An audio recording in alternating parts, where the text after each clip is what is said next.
Welcome back to this afternoon's final session, and we have a slightly different format right now for our second keynote, who is Susan Meiselas, who is going to be in conversation with myself and Jenny Matthews for around 45 to 50 minutes, and then we'll open up for some questions. So welcome everybody, and thank you so much for agreeing to do this. It's a very exciting moment, and I have to swap between glasses. We know it's a very cliched question to ask about the female gaze, and I think Erica even pointed out how outdated that is. And you know, that first photographic book on women photographers was called The Gentle Eye. And you know, when people ask me about the female gaze, I always sort of try not to answer it. But is there anything that you could say about what it is to be a woman photographer in a war? Because I can't imagine it. Okay, well that's a leap into the future and the past. Okay, I feel like I have to say one thing. This format is being invented because I said to Anna, I couldn't say no to coming, but I could say no to presenting because I'm more interested in the conversation and I'm more interested in the dialogue, and I want to thank, obviously, Sandra, Maria, the whole team, because being involved with the future generation of thinkers and makers is the most valuable thing you could give to me. So whatever I can contribute back is a pleasure. But I don't start going to war, which is why we're leaping into a decade. I mean, I don't want to have to go through the whole history either of my own wanderings that lead me to Nicaragua, though we can reconcile. I just want to say that if you've seen the work of Carnival Strippers in the 70s, you would understand something about some aspect of how I thought about myself as a photographer, which was immersing in a culture which I tried to convey through the voices that they contributed along with my own photographs. So the shift to war, first of all, Jenny would know this, in Nicaragua in 1978, when I go in June, there is no war. There's a social movement, which is fascinating, and very little coverage, and no images. Again, you all are living in a world where there are constant images spreading. There were no images. So what is this place? And the only way to know about a place was to go there, which I think Jenny spoke beautifully about. So you get on a plane, you don't know what might be unfolding historically, certainly not imagining in a year's time the Sandinistas will overthrow Somoza. So I don't know how to respond to the female gaze except to say you take who you are, what you are. I'm a very athletic woman in my teens. There are not a lot of women to play with. It was before, you know, women played sports, you know. So I have a certain kind of history which allowed me to adventure maybe with more confidence and curiosity. Yeah, that's interesting. I hadn't heard that before. But you also talked about, it's a photographer as a way to be in the world, to wander and to speak using the language of photography, which is something I really associate with, because I remember feeling that I can speak now, but I didn't used to feel like I could speak. So you've used photography as a language to speak? It's interesting, the word speak versus by showing, sharing, and through sharing, speaking, not on behalf of, because I think really the stripper work which was important was that you could see my pictures, but you had to read and hear them. And that was very, very early in the 70s. That was primary. In Nicaragua, by the time I'm landing there in 78, it's a different process. I have to adjust. So, I mean, if you carry a set of documentary values, which I think are really visible in the early work, you see me entering a landscape in which most people function very differently. And so I don't leave, I stay, I return, I build relationships right from the beginning. You know, we should look a little bit, because we have lots of stories we want to talk about, but we said that we would move through. So what I did in response to Anna and Jenny, I said, okay, I will look through my archive, and these are the photographs that are either published in Nicaragua in the first book or on the sidelines, because I wanted to actually almost historicize myself. Some PhD student, some future person will probably say, well, what was that female gaze in Nicaragua? Was she looking at women in Nicaragua? So I thought I'd give you a hint of how I was looking at women in Nicaragua. This is one of the first photographs I made, in the earthquake zone of the downtown Managua area, doing her laundry. So some of these pictures would be in the book if you saw the Nicaragua book, as important as this woman. So I'm dealing with very much what Rosangela was talking about, extremes of wealth and poverty, which are very unfamiliar to me, not as visible to me, but I'm looking for them. Country club, who's at the country club? Or I'm seeing a wall where it says, where's Norma Gonzalez? The dictatorship must answer. Norma Gonzalez disappears out of a barrio. I'm reading the wall like everyone else. It's a public declaration, right? So I'm wandering in this sense. There's no intent, I'm not looking for it, I'm finding it and reflecting on it. I mean, the women are amongst the men. I'm not only looking at women either. And had you gone as a freelance, or were you I on assignment? I had no assignment. I read about it in the New York Times. I felt U.S. had supported the Somoza family for nearly 50 years. Mm-hmm. Did I know that history? No, I didn't read that history. We were talking about what you read in history. So that was propelling, right? Where is this place, first of all? Central America. I didn't speak Spanish. I spoke French. French helped me learn Spanish on the streets. And I'm on the streets. And I think this is interesting. I still want to have my conversation with John because aerial versus ground, and being on the ground is a very different prospect. I mean, you know about who you're on the ground with. Mm-hmm. Are you on the ground with an organization, as you were?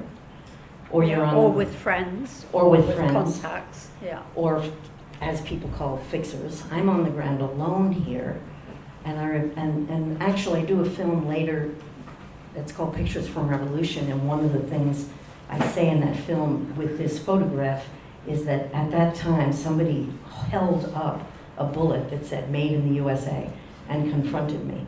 So we're not anonymous, even though we may feel invisible. We look like who we are, and then there's the question of, well, who are you? Yeah. What do and you you stand have to for? show which side you're on.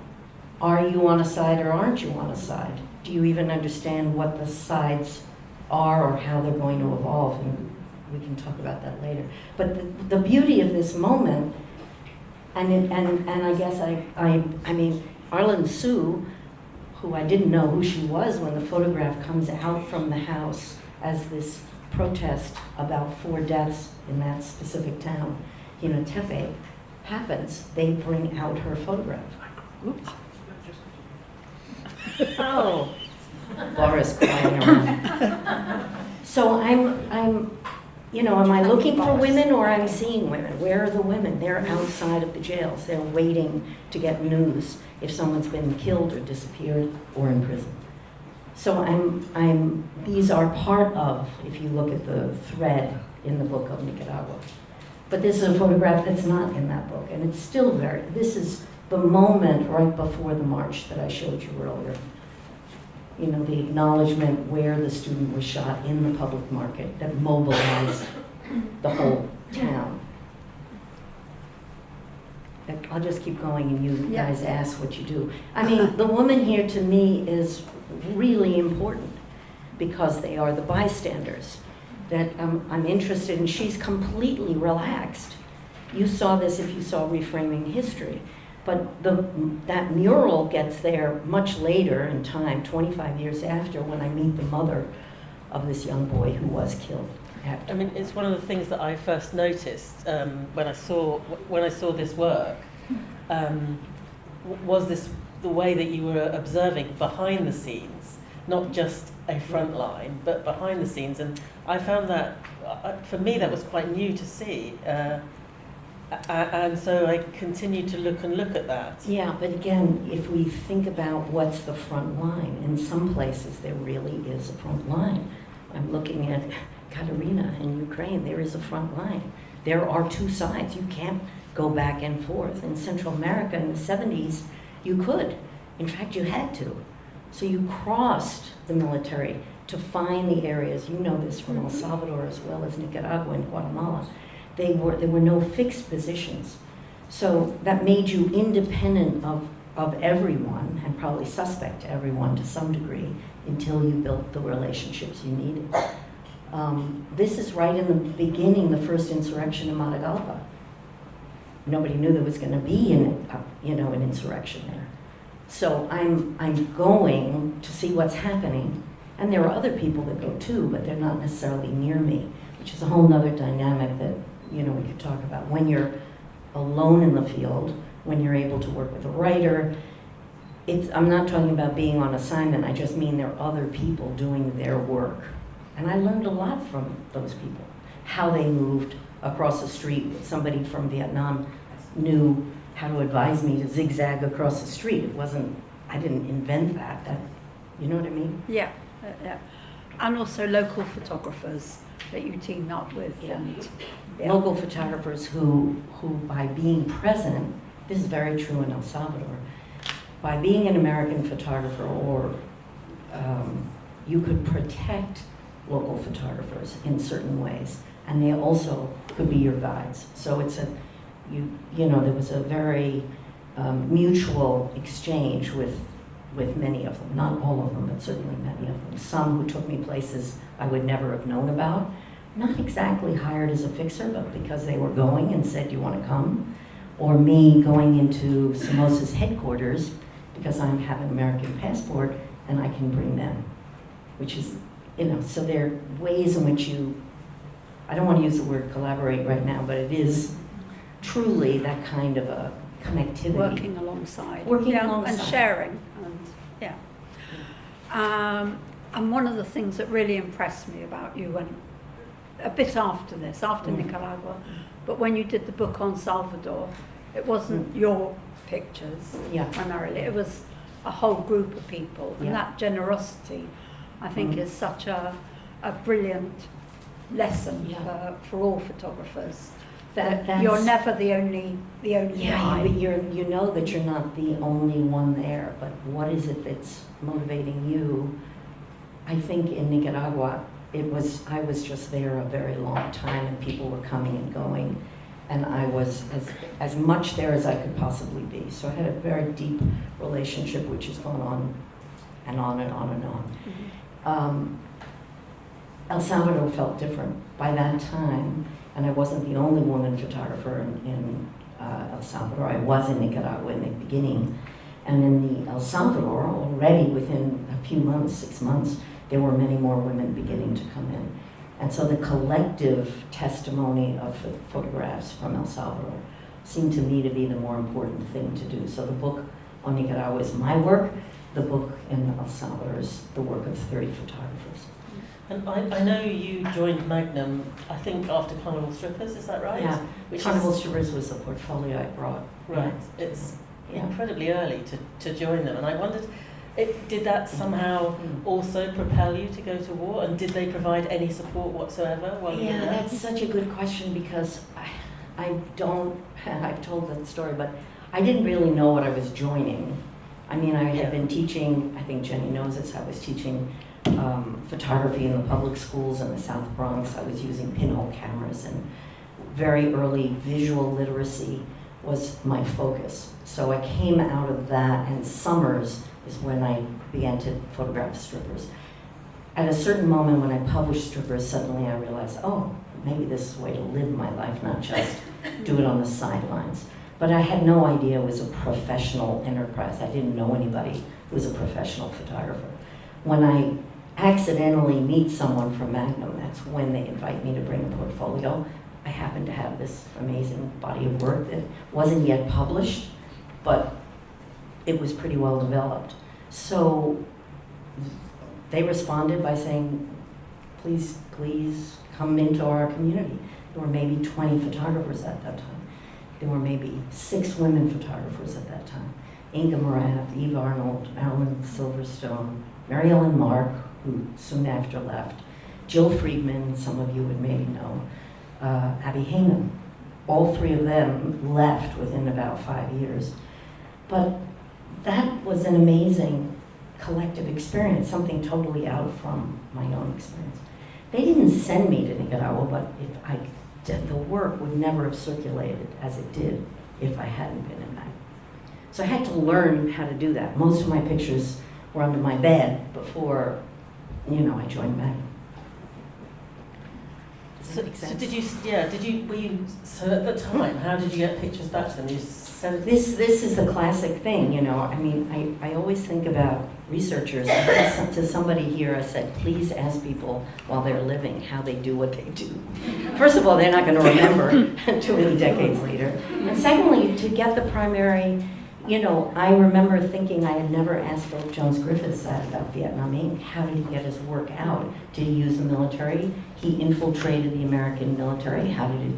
But in my case, I would find somebody I could trust on a line going on an airplane to Miami, give them a kind of packet and say, please give this packet to someone, and Magnum would have somebody in Miami pick it up from that airplane and put it on another airplane to New York. Then they'd pick it up in New York. Then they would take it to the lab. And this was color film, so I had black and white film, which I processed. I was thinking of Erica because I never photographed myself in my homemade darkrooms in the bathroom of the Intercontinental. I'm sorry I didn't, but I wasn't thinking about myself and how I was doing it.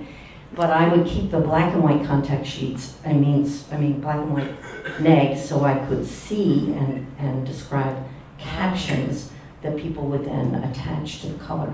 So Magnum was also receiving the chain. There was a whole chain that they created to get the work, especially color.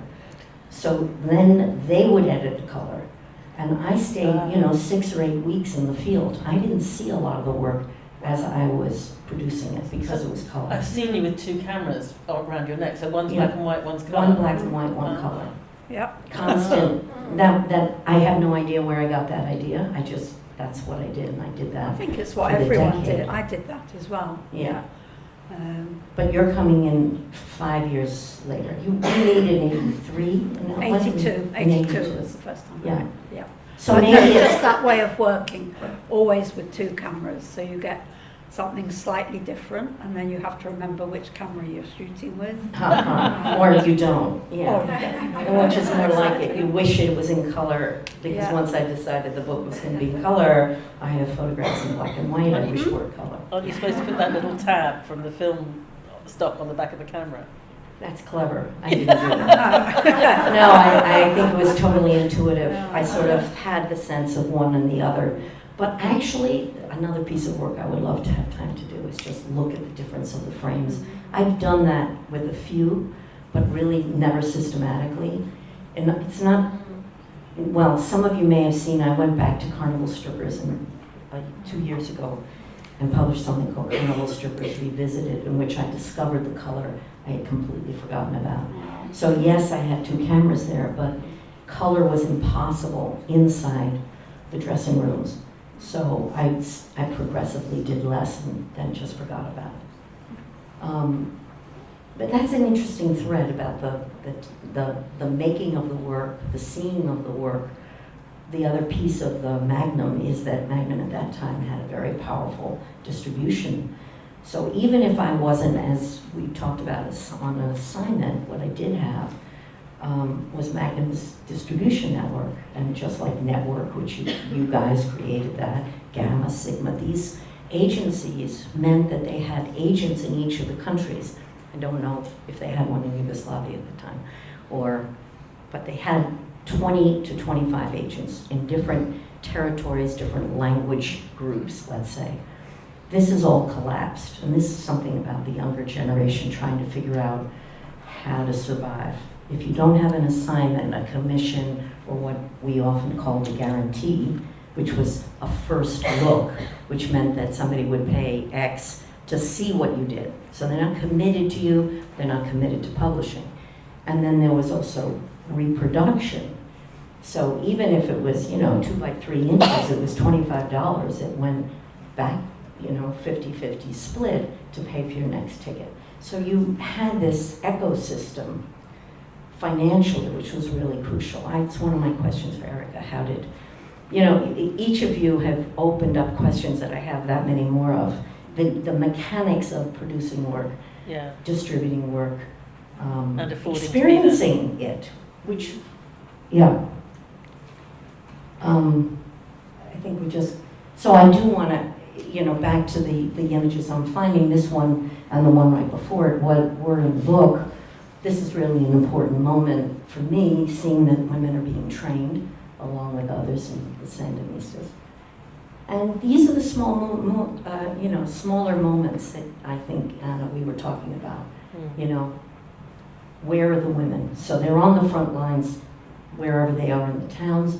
They're also providing food. They're also, I love the gesture of a coffee cup, just a cup of coffee after this particular takeover of a small town. And Nicaragua was a revolution that had a commitment to women right from the beginning. Some of the comandantes were women, which was very unusual for Latin America. Yeah. So it was a sort of role model. And then as soon as there was the revolution, there was the women's... AMPANAC. Yeah, the women's organization. AMLAI became AMPANAC. Yeah, and a big mobilization. But if we go down that road, we have some sadder stories to tell, if you want to go there. I'm one of the great comandantes of the insurrection, Dora Maria Tellez, if you know of her, was, in solitary confinement for 20 months. She just escaped last February. So that's a much more complicated political story we could go to. But at this period, there are women not only fighting on the front lines with the guerrilla groups, going up into the mountains, across the borders, and leading the That action. must have been quite inspiring for both of you to see women in these kinds of positions and doing these kinds of things. Yeah, I was shell-shocked by the whole thing. I think that, this is a revolution. I'd grown up with Che Guevara. Right. And that, because that failed so dismally in Bolivia, then the notion was that revolutions don't succeed, that there's no way of changing a system. And yet this little tiny country had done it. Yeah. And Susan had photographed it. Yeah, which well, is I happened to amazing. hang around long enough that I was there, which is different than anticipating that was something that they would achieve. And as you know, there were peace processes after 12 years in El Salvador.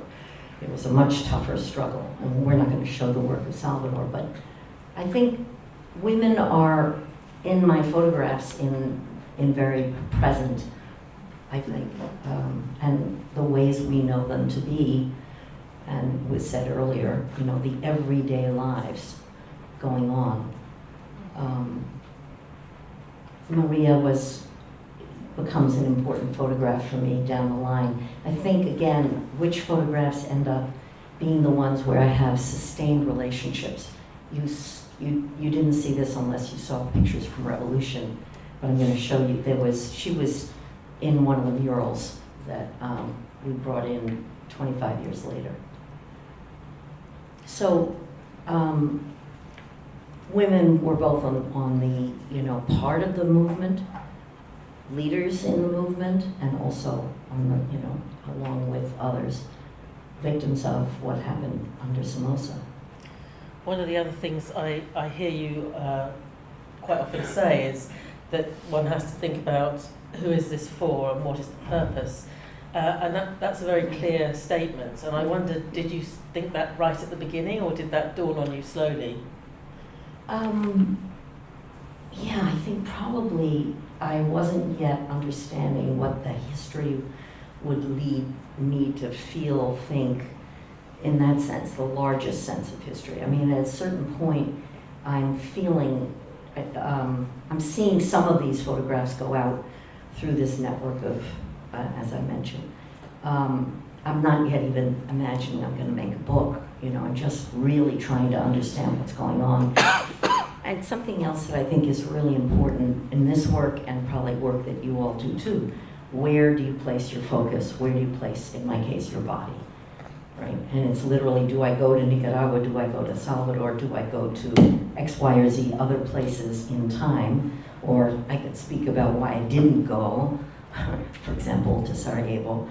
in the 90s when we get to Kurdistan, because I'm so fixed in Kurdistan, I can't imagine going anywhere else in the 90s.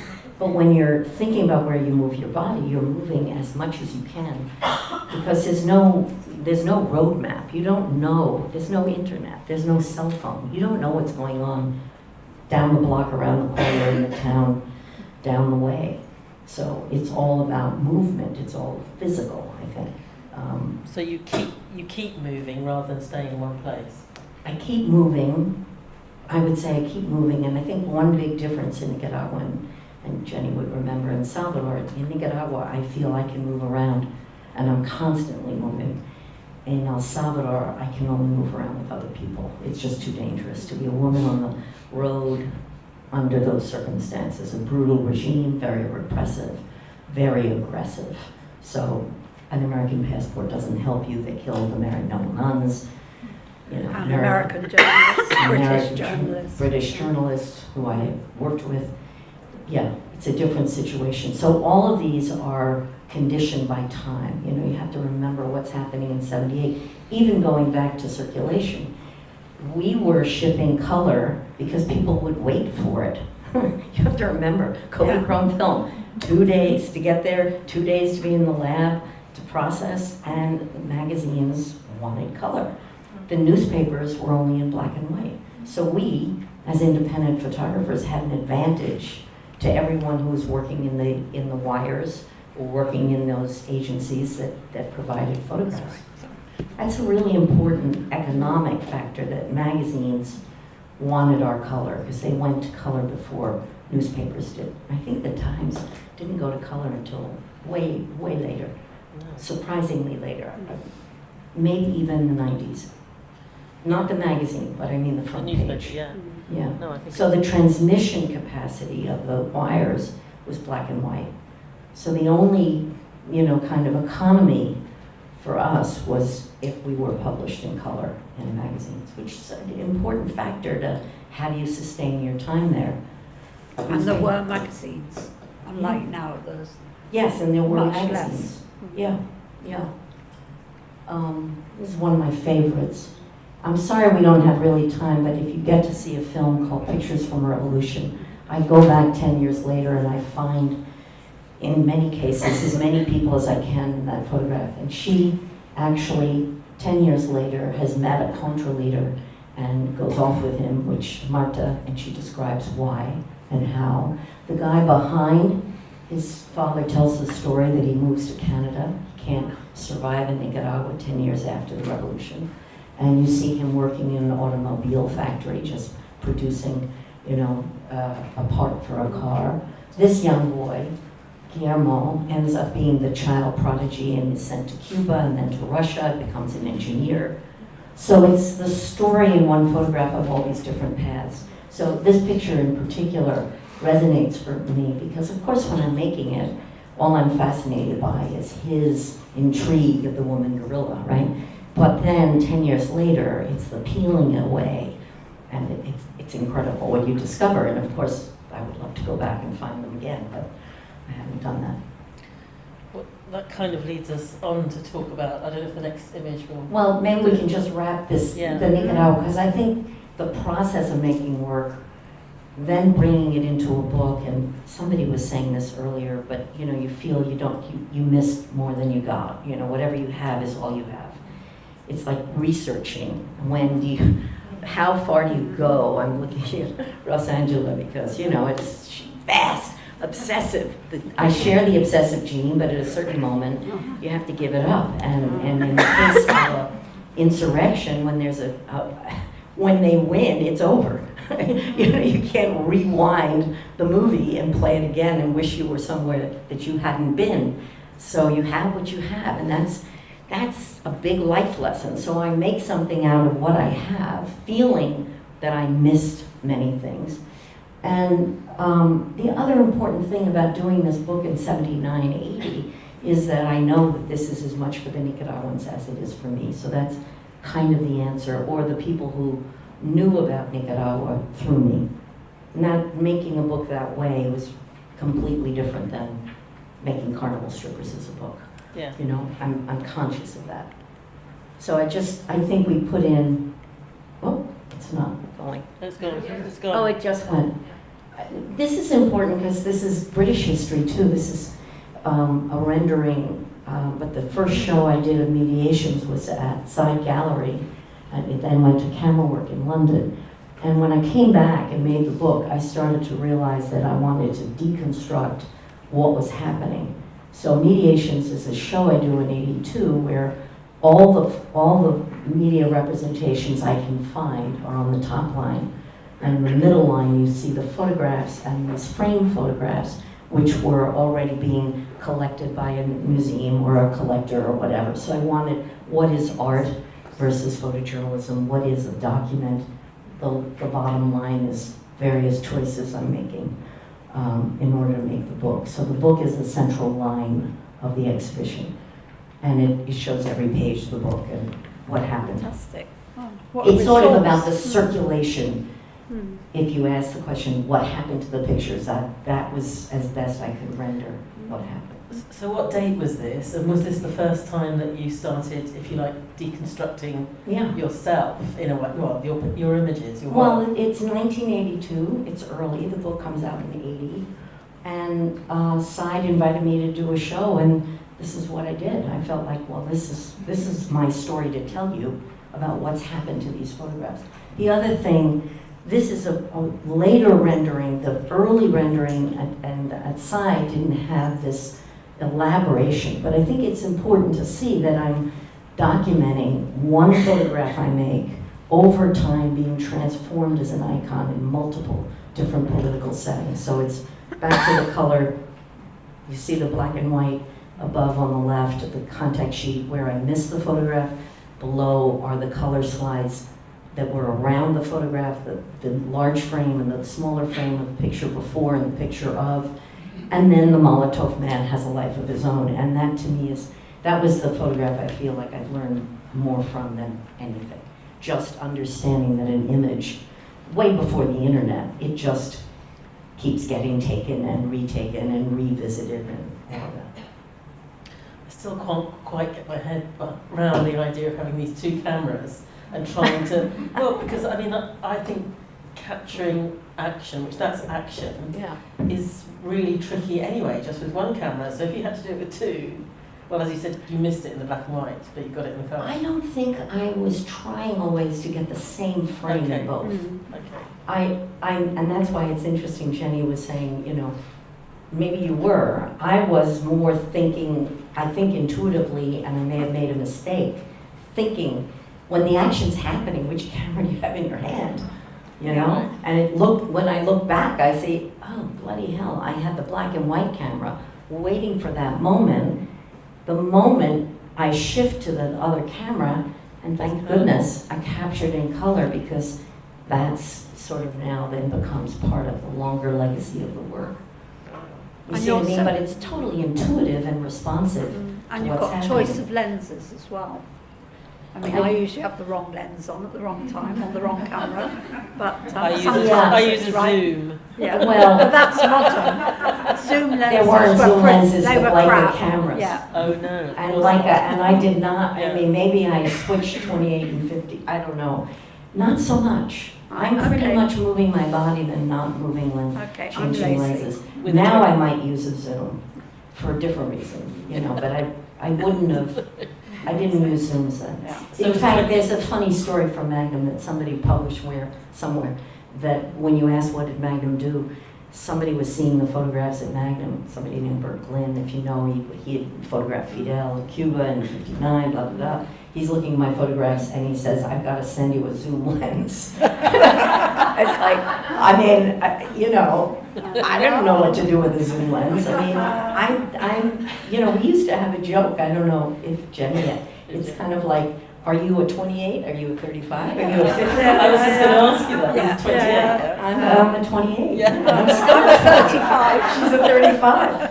And Alex Webb is a 50. I mean, my colleagues, I know what lenses they are, Yeah. It's where they stand and how they look and all the rest of it, Anyway, just quickly, this yes. is just a reference to last night if people And didn't see it it. leads us on to the next section, talking about, I don't know if you want to ask about the 45-year lens. The which? We were going to ask about the 45-year Oh, lens. yeah. You know, the idea of having, Yeah. Looking back. rewind. Yeah, so I'm looking at the work at various points in time and doing the work, as Jenny knows, for a decade in Latin America. But the 10th anniversary is Pictures from Revolution. The 25th anniversary, I go back to the Institute. Somebody asked me this last night, and I don't want you to have the impression I just went back with my pictures, rolled them up and rolled them out into the landscape. That's a horrific idea. I'm here. But it's more that the Institute of History is going to celebrate the 25th anniversary. The Sandinistas at that point are not in power in 2004. They've been out of power for almost 15 years. So they are they want to celebrate what had happened, right? 25 years before. So that invitation led me to say, well, I don't even know if these pictures are interesting for people 25 years later. You were asking me, how do I get this idea? Yeah. I mean, I'm sitting trying in 2004, what do I do with all these pictures, right? I've had my book of Nicaragua, but I never went back and said, I need to make another book and another edit and another this. That was it. And then I become interested in what happens to the pictures and what happens to the people in the pictures, which is very different than wanting to go back to my work and amplify it. But at the 25th, I started to think maybe a public interrogation of these pictures could be interesting. So that's what motivates me to say to the Institute, maybe I'll come back, here are a group of photographs, what do you think? And they then say, this mayor would let it happen, that mayor won't let it happen, because the mayors are not all Sandinista. So I'm negotiating with them in each town that we want to put the murals in. And somebody did ask, I don't know, afterwards, did anybody object? And they did. They did object. That's what I wanted to know. Was there any risk, really, of doing this? Well, the risk is that they said no in some cases. Yeah. But this is where they built the public market, so there was no one, just the mayor had to approve this. It wasn't an individual. But I had already met Maria from the film 10 years in. So she lives in Masaya, and she couldn't have been more happy to be right in the center again, remembering this time. So did you said it was like a reinterrogation of the images. Did you get to record any of the responses? Well, what you heard last night were people we were recording, never did anything in sync, which was really important. Yeah. So anyone could say anything. We were wandering around the streets as each town put them up where they agreed to put them up. Then we would go around with tape recorders, Alfred and myself, collecting what people were saying as they were thinking, looking at the photographs. So I was interested in how they looked at the photographs, what they might have remembered, what they wanted to share, and that's the soundtrack.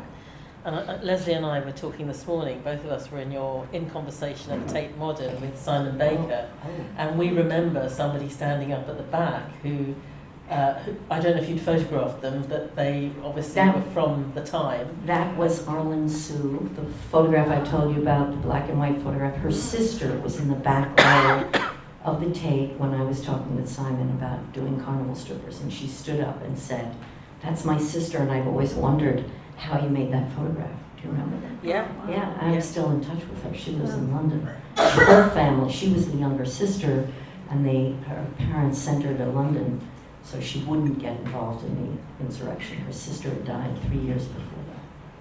So I think we were going to end with that.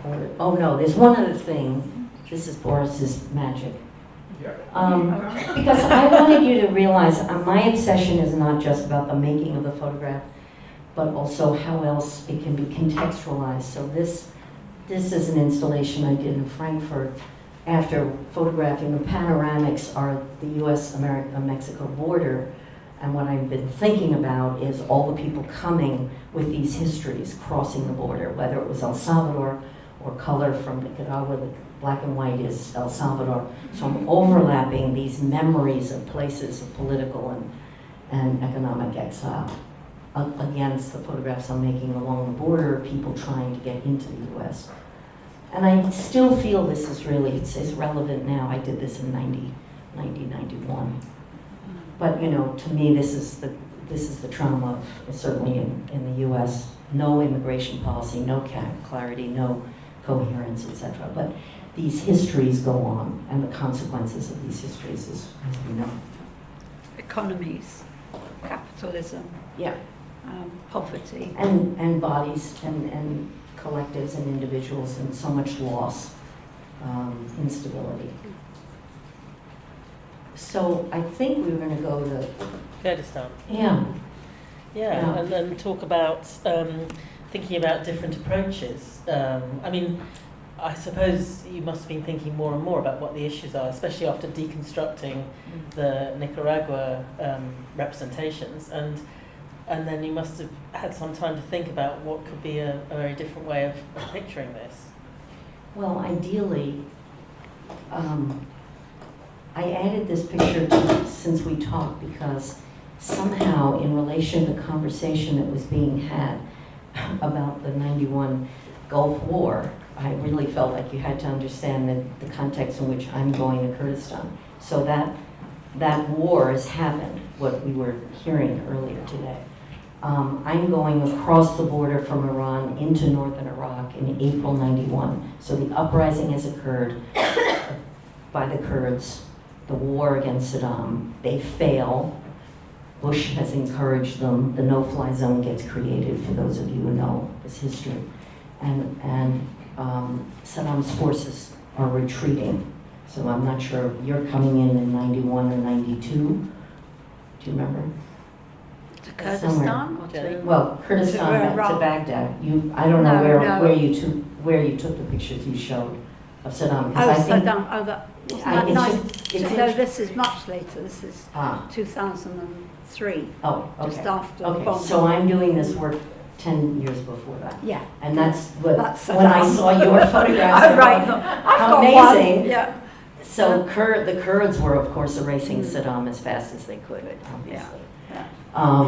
So I'm going into this region, and I'm looking at, I think the other thing to say that we were going to talk about, whatever, about human rights, because the human rights lens was a very important motivator for me throughout Latin America. I mean, Rosangela was talking about it. I mean, not just from the perspective of Lenin, but disappearances, the constant pressure. First, the military regimes. I was not in Brazil at that time. I went to Argentina and Chile and Colombia. So the killing fields of Latin America, beyond Central America, was very much my focus for a decade. When I go to Kurdistan, I'm really following that theme because the Kurds are up, there's an uprising, they're fleeing into Turkey and Iran, but they're also leaving behind these mass graves. So the question is, what has happened? And the only way to find out is to go. And so I think, again, this is, before the internet and cell phones, and probably the refugees, had they had them, would have already been reporting, as we're seeing today. But at this time, you had to go. And this is documenting, essentially, what I found in the cemeteries. The clothing on the top of anonymous graves that identified who was below. Or graves, that were marked, that weren't yet exhumed. I'm working at times with Human Rights Watch, so we come back and we exhume the 33 bodies that are there in a very tedious and specific process. The reason I'm not going to Sarajevo, where this work was also happening, is exactly at that time, but I'm alone here and there were so many people there, so I didn't feel I had anything to contribute. I think that becomes an important thing, where you stay, where you go back to. The media did not want to publish anything in that time. This is interesting because it's a cover that's published 3 years after I do the work. Important, it's no longer responsive, the way Jenny says she missed publishing. It was incredibly exciting to be able to work independently on your own, generate work, have it in a magazine, so that many more people knew. This is now 3 years after I'm making these photographs. So I'm no longer thinking about the media as a partner in the production of my work or the exposure of my work. So that contributed to the idea of changing an approach. And by the way, we only have about 10 more minutes. Okay, So, okay. if we want to involve the audience. we have to- This is a whole nother story, but the important reason we wanted to look at it is it's a shift from photographing the present to collecting the past. And that is, again, very intuitive, very much in the field, seeing people holding photographs, telling me what's happening in the photographs, why do they keep the photographs, what can photographs tell, and then I begin the search in Western archives. I look at ethnographic types as Kurds. I go to England, and this is a fabulous story of Lynette Sohn, when the hat on the left is 19, Major Sohn. The British are trying to figure out what to do with Mesopotamia. She makes photographs. Colonel Sohn, if you know the history, is the arbitrator in the region, and Adel Khanum is the commander, a Kurdish leader that many would know. And I begin to repatriate what I find in Western archives, and I bring them back to Kurdistan, and I start to meet people who bring me their family photos. So this very intuitive process using Polaroid, positive, negative. They see what I'm reproducing. I'm not taking, very important, fragments of history and asking them about the history of the event or who's in the photograph, who made the photograph. This is Saddam's troops when the Peshmerga take over. They take over the intelligence files and they find the Kurds and the executions of the Kurds.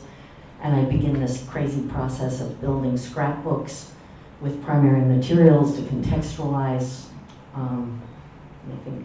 I think this is the other, just while we're talking, I mean, this is the book, Kurdistan in the Shadow of History, that took about 7 years of research with the community, building these networks of scholars, all of whom contribute, and just wanting history to be felt, over a 100-year period in which missionaries, anthropologists, photographers of various kinds, local studio photographers trained by the British, Iran, Iraq, Turkey, and the diaspora of Kurds at this point. There are 24 million Kurds at that time with no permanent homeland. So this is all about collecting the Israeli Jews, by the way, Dana.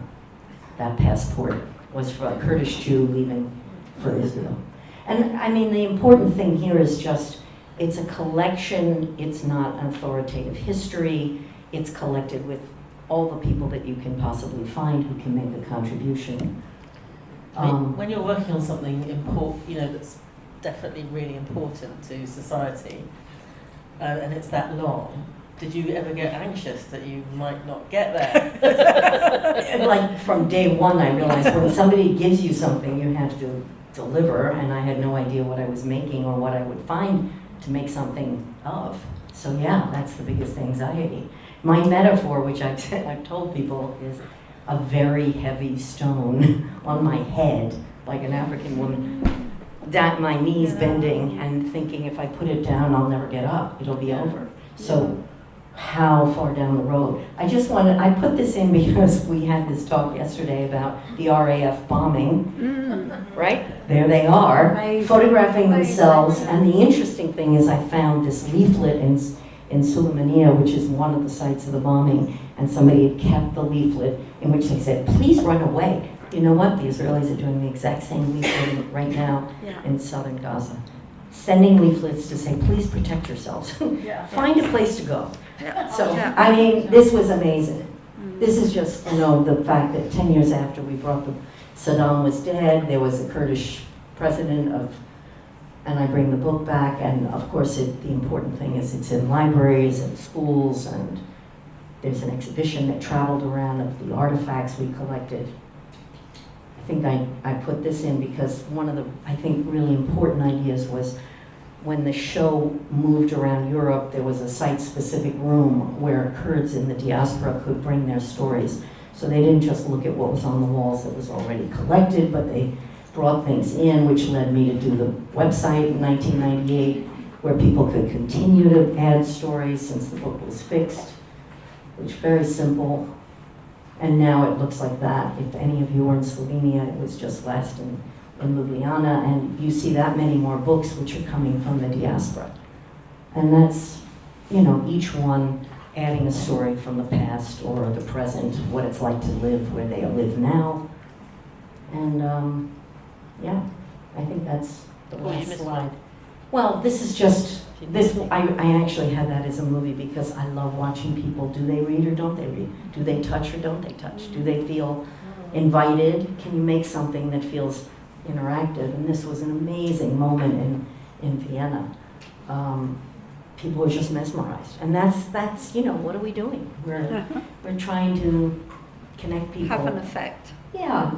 You don't know what that is exactly, but even, particularly in the making of work and the installation of work, can you make something? We're all handling Rosangeles' book and can't believe there are only 5 copies because we all want one.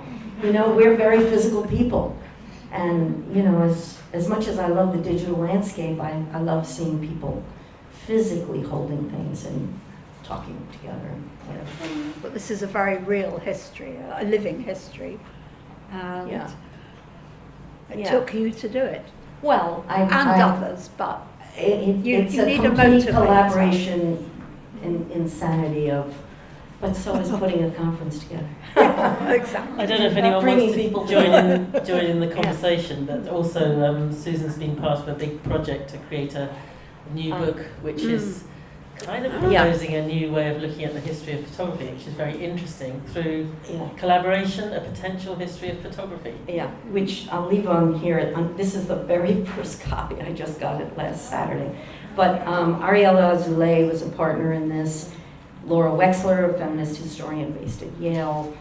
Wendy Ewald, Lee Rayford. So the 5 of us for over 10 years have been trying to revisit the history of photography through the lens of collaboration, looking for seminal projects, thinking about how inclusive one can be with, from the image to the audience, with the photographed person. There's a lot of Ariella, those of you who are familiar with her writing and her thinking, and it was a very long process. And I already feel I have 3 more ideas from this conference, and they're not going to make it in the book.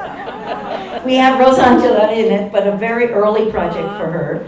But it's a very important project in the favela, and so, I really, it's so I've already told you, Mana, how is it possible we didn't have you in this book? It's so frustrating to make something that's fixed. It's just, I'm sure all of you know, if you're curators and do space, you can always adjust and the next take something out and put something in. That's not going to happen now. So. But I hope it's an inspiration for people to dialogue and to expand the vocabulary based on maybe a broader understanding of what's been in the past. Do we have any questions? Yes. Just like a comment, I just wanted to point out, when you had your exhibition, part of the Jeu de Paume at the Photographers Gallery, and you had created that wall, I knew a lot of Kurdish, people who live in London. It's all the more crucial for them to add their story, because back in Turkey, if they're caught with anything like to do with Kurdish culture, they risk to be thrown into prison. So all the history and protest is communicated orally. Yeah. So that was very Actually, that was great. The Photographers Gallery invited anybody from the community. We had about 20 people in a workshop for a couple of days making little books. And that idea that there are more stories to tell. This is, more and more and more. I still have this sort of fantasy of a very small gallery where a diaspora painted on the wall. I should tell you one other funny story that's about, you saw the map in the original, I don't know if we can, but this map. So that map was the original map for the website, aka Kurdistan, and that was the original map that I would put on the wall with the exhibition. When we got to Turkey, where we had the show, they said, oh, no, you cannot use that map, because it represents the homeland of the Kurds in the midst of Turkey, right, physically. So I'm 3 days before the exhibition in a complete panic, because what am I going to do? And that's when we decide to paint no borders across Europe from the Middle East. So you see that is a map with no borders, and each of those wires is a place where we did a workshop, Paris, Frankfurt, Greece, etc., and the stories from each of those places are hanging. But that was the only strategy to actually counter what they were trying to do, was control the narrative. Yeah, I was wondering why there were no borders. Yeah. Yeah. Right now I know. Yeah. Yeah. Anyone else? Yeah. Again, sorry. I don't know if it's a comment or question, but I've just, when you were talking about lenses, it's just such an interesting kind of phenomenon, obviously, because it's all around proximity, around distance, and these questions are subject to, and obviously things that reoccurred in this conference as women, how close do we get, and these questions around friendships, and thinking around, essentially they start with the encounter with a stranger, and that's where something develops or doesn't. So I was just thinking about that, because I think for me it's just such an interesting kind of area, and someone like Sarah Ahmed's work, she writes about strange encounter, and people like, I was just thinking about like Mona Hatoum's question of distance, and Susan Chanmar's also, question of distance. So just these who both deal with obviously, Beirut and then Palestine. So it's really it just brought up, I think it's just such a fascinating kind of area, and this thing around the lens, the prime lens, and like Anna, I don't use the prime lens because, it just creates too much anxiety. I can't zoom because I want to move close. But you mean as a filmmaker or as a photographer? I'm both, but I think because it is a little different. Yeah, but I think also it's also changed because of the interactive, isn't it? We're no longer necessarily looking through the viewfinder, we're also looking through the LED screen. So or which format they're using, because we're talking to I'm looking at Dana thinking she's not, it'd be really interesting to visualize the cameras that women are using, and actually try and find out the answer. Because I think there could be some interesting reveal there. It's not that I don't carry a zoom, because I know that I could be under in a certain condition in which I can't do anything other than. But if I can, my primary choice would be the 28, secondarily a 35. And it's a big thing to put on that big lens. What does that look like? Ha ha ha. And also, when you're in a dangerous situation, it looks like a weapon. So you can't, if you put your long lens around a corner of a building, you could be sniped at. So, there are lots of things around the lens and how you use it and how you choose it and which format of camera. A Leica is different than a Rolleiflex, is different than a 4x5, etc. All of that. Where we're not even touching on that. I know that for me, I used a 4.5 in my very early days. Never went back to it, but I understand aftermath photography, and you have all the time in the world. Why wouldn't you use a larger format? So all these are implicit. I think it leads back to the important point you make, that it would be great to have more images or films of women making photographs and making films, how they're working. Because I remember the picture of you with the two cameras around your neck, because it's so interesting when you see it, and the woman in the darkroom that we saw earlier, not in the darkroom at the sink. All these things are really fascinating, and we don't have enough imagery of it. Or there's imagery and we haven't, thought to prioritize and look at it in a different way and more thoughtfully. Yeah. One more, and then I think we have to stop. Yeah. So it's a question for Jenny and Susan, and I'm wondering about when you were in Nicaragua at the time of the revolution, I guess for Jenny, those years afterwards. Am I right in thinking there was quite an international scene of women photographers coming to Nicaragua from different places, and how did you sort of work with the Nicaraguan women photographers who were already there? Was there like a sense of collaboration? Or? I knew male Nicaraguan photographers. It's such a different time now, and like Ukraine is an amazing example of how you don't need international photojournalists flying in to document what's going on there. But you did know them, you know, Margarita Montalegre. Oh, yeah. There Yes, were I women, did. and I worked with those women. I also taught after the insurrection. The newspaper had me come down. I did workshops, not just for women, but women were amongst them. There was an ASTC. I actually did a project where when things got very tough under the Contra in '83, to bring down postcard paper so they could print their photographs and sell them to tourists who were coming to see the revolution. And they had, you know, they were all struggling because Kodak had closed the source of paper, so they had no film and no paper, etc. So there were lots of ways we collaborated in that period. I think, you know, the more difficult thing we don't have time to talk about is what's happened since, and the division of including the solidarity movements, the sister movements. I'm sure Jenny and I equally were bringing people who wanted to get to know the revolution. Some of my photographs were used as tourist posters. There's a whole story about that. But, you know, trying to find the people you could work with. I think one of the common themes, whether or not you're a researcher, a scholar, a practitioner, is this thing of trust. How do you establish trust? You have to do it with the person that controls an archive as much as you do as somebody in the field who opens a door. Who opens the door, you know? How do they see you? What do they understand you're after? Do they understand you? I mean, obviously, the question this morning about Lindsay Addario, when will she give you the interview, you know? Why isn't she trusting you? Or maybe she understands you. You've revealed too much about your thinking, you know? I mean, these are complicated things about when you're working with people who may perceive you as problematic. I could never get into a Turkish or an Iranian archive. They knew I was too already visible as amongst the Kurds.